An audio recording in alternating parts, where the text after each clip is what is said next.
Narito ang latest update natin sa paborito niyong tambalang Francine Diaz at Seth Fedelin.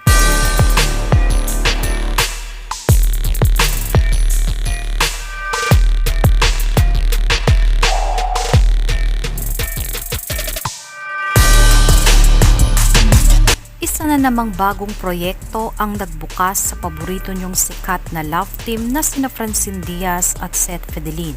Umulan ng pagbati sa kanila ngayong hapon matapos i-anunsyo na magkakaroon ng bagong proyekto ang Francet na pinamagatang Fractured under Dreamscape Entertainment, I Want TFC, Creative Den at ABS-CBN Entertainment.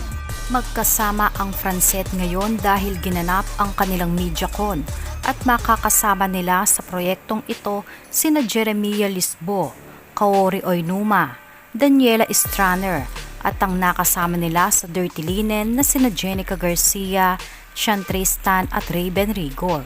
Di pa natatapos ang Dirty Linen at may nakaabang ng proyekto sa kanilang dalawa, kaya ang mga fans ay mas lalong na-excite at patuloy na sinusuportahan ang kanilang mga ganap.